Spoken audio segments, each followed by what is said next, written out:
वो महाराज जी अपने जजमान के कल्याण की कामना तो करते हैं, लेकिन अपने कल्याण का ध्यान नहीं करते।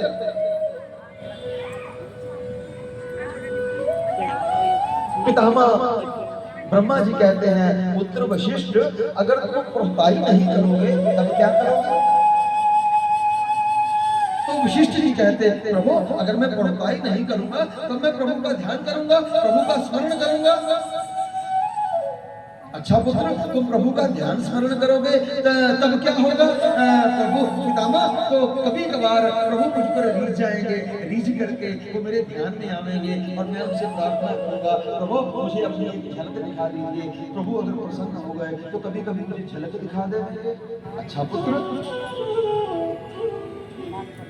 मैं तुझे वरदान देता हूँ, अगर तुम मनुकुल की पुरताई स्वीकार कर लोगे तो तुम्हें प्रभु का ध्यान करने की आवश्यकता नहीं, प्रभु का स्मरण करने की आवश्यकता नहीं। पुत्र वशिष्ठ तेरी गोद में सतत परम खेलेगा, वो तेरी गोद में खेलेगा, तुझे अनंत सुख प्रदान करेगा।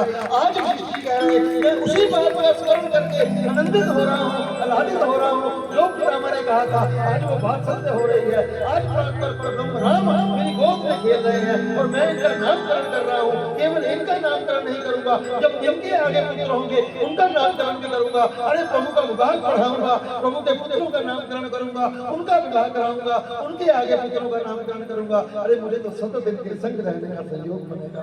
आज वशिष्ठ जी कहते हैं, अपने पितामह की बात स्वीकार करके मैंने आज अपने जीवन के अलग लाभ को प्राप्त कर लिया। आज राम मेरी गोद में है। चक्रवर्ती जी, मैं आज आपको अपने आनंद की सीमा का वर्णन नहीं कर सकता।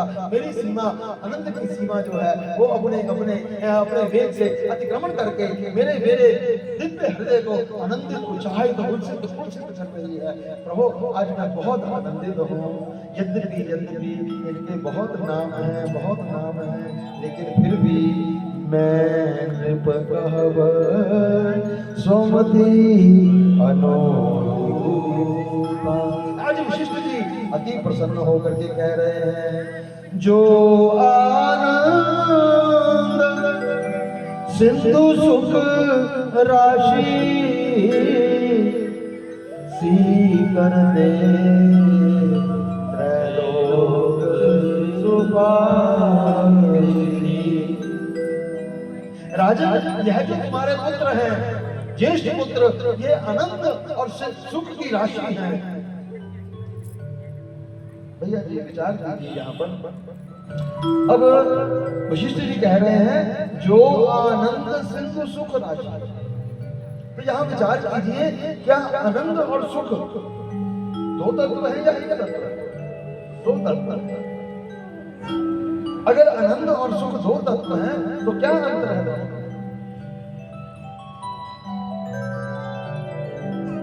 बहुत सुंदर बात, लेकिन इसको थोड़ा सा और पकड़ने का प्रयास कीजिए। भैया जी ने कहा सुख भौतिक होता है, बिल्कुल सत्य बात, और आनंद जो है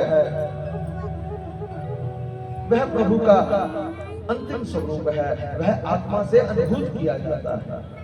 और वशिष्ठ जी कह रहे हैं, जो आनंद सिंधु सुख राशि। सुख किसे कहते हैं बंधुओं? सुष्टु खानी इति सुख।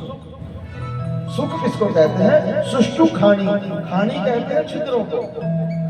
जो हमारे छिद्रों को प्रिय लगे वह सुख है। हमारे छिद्र कौन कौन से हैं? अष्ट चक्रा, नव द्वारा, देवापुर नाम अयोध्या। अथर्ववेद। अष्ट चक्रा, नव द्वारा, 9 द्वार, हमारे 9 छिद्र हैं। इन 9 छिद्रों को जो प्रिय लगता है वो सुख है। कानों को प्रशंसा प्रिय लगती है, नेत्रों को सुंदर दृश्य देखना प्रिय लगता है, रसना जो है वो माने की स्वादिष्ट रस लेना चाहती है, नासिका के 2 छिद्र जो है वो सुंदर घ्राण लेना चाहते हैं, जो नीचे के स्वादिष्ठान और मूलाधार है ये अपने अनुरूप सुख का विधान करते हैं। इन छिद्रों को जो प्रिय लगता है उसको सुख कहते हैं। सुष्टु खानी इति सुख। क्योंकि सुख भौतिक है, हमारी इंद्रियों के जो द्वार हैं वो बाहर की ओर हैं, ये बहिर्मुख है। जो इंद्रियों को प्रिय लगे, जो इन छिद्रों को प्रिय लगे, वो सुख है। जो महाराज जी आत्मा जिसका अनुभव करे वो आनंद है। वशिष्ठ जी कहते जो आनंद सिंधु सुख राशि और सी करते त्रैलोक सुवासी। अच्छा भैया जी और बताइए सीकर किसको कहते हैं? सीकर ते त्रैलोक सुवासी।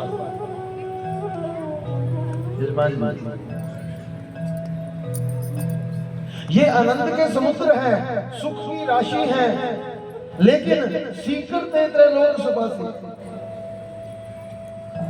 भैया संगीत कर रही है, क्या बात है, हम समझ गए भैया आप क्या समझ। आपने पीपल का पत्ता देखा है? सर्दियों में पीपल के पत्ते की नोक पर ओस का बिंदु आ जाता है। जब पीपल के पत्ते की नोक से महाराज जी ओस का बिंदु अपने आप को छुड़ाता है, छुड़ाने के उपरांत वह बिंदु धरती पर गिरता है। धरती पर गिरने से उसमें से और बिंदु निकलते हैं महाराज जी, उसमें से और बिंदु निकलते हैं, उसको एक बिंदु को कहते हैं। पीपल के पत्ते के नोक के बिंदु के धरती पर गिरने के बाद जो उसमें से और बिंदु निकलते हैं, उस एक बिंदु को कहते हैं सीकर।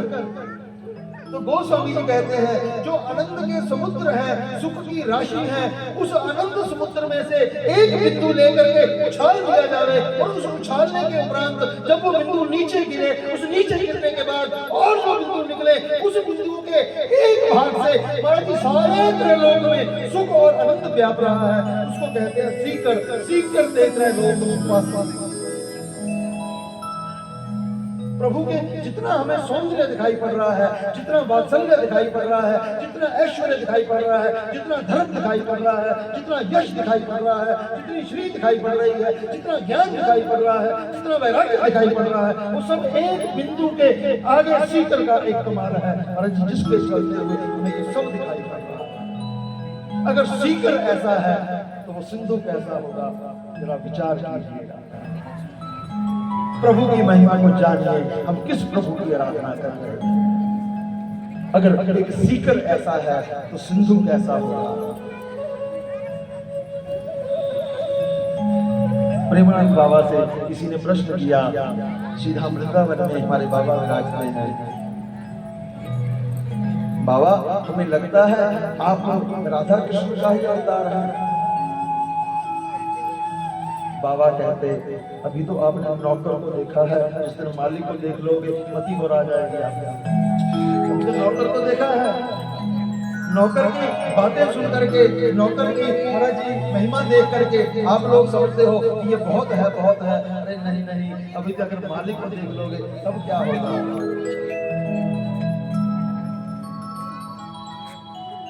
हमारे अद्वैत मत के एक बहुत दिव्य आचार्य हुए मधुसूदन पाद सरस्वती जी महाराज, गोस्वामी जी के समकालीन हुए, जिन्होंने महाराज जी गोस्वामी जी की रचित रामचरितमानस को दिव्य रूप से प्रमाणित किया और एक श्लोक की रचना की है। सुन आनंद कानन जंगम तुलसी कविता मंजरी भांति राम भ्रमर भूषिता। मधुसूदन पाद सरस्वती जी के पास जो विमुख ब्राह्मण जन थे, वो गोस्वामी जी के द्वारा रचित रामचरितमानस लेकर के गए कि प्रभु ये बोलचाल की भाषा का जो ग्रंथ है, जिसकी आजकल बहुत लोग मान्यता को बढ़ा रहे हैं, आप अद्वैत मत के आचार्य हैं, आप कृपा करके इसका अवलोकन कीजिए, अवलोकन करके इसका खंडन कीजिए।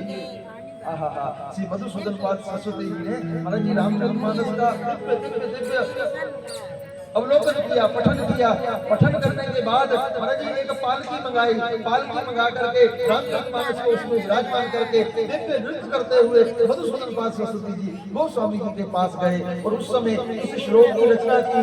हस्मिन आनंद कारणे जंगम तुलसी तरु कविता मंजरी भांति और राम भ्रमर घोषता। अरे इस आनंद कानन वन में काशी में एक तुलसी का पौधा रहता है। उस तुलसी के पौधे की क्या खासियत है, उस तुलसी के पौधे की क्या विशेषता है? महाराज जी कविता मंजरी भांति, उसकी जो कविता है वो तुलसी के पौधे की मंजरियां हैं। और राम भ्रमर भूषिता, और राम उस पर भ्रमर बन करके महाराज जी दिव्य दिव्य उसका स्वागत कर रहे हैं। ऐसा मधुसूदन पाद सरस्वती जी ने गोस्वामी जी के प्रति श्लोक लिखा।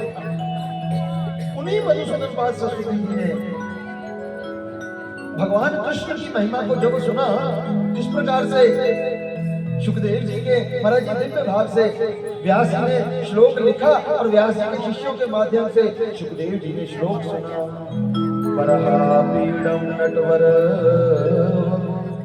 करणियो करण कारण विप्रदवास कनक कपिशम वैजयन्तीं च माला रत्वा वेणुरधर सुधया पूरयन् गोपवृन्दे वृन्दारण्यं स्वपदरमणं प्राविशद गीतकीरति।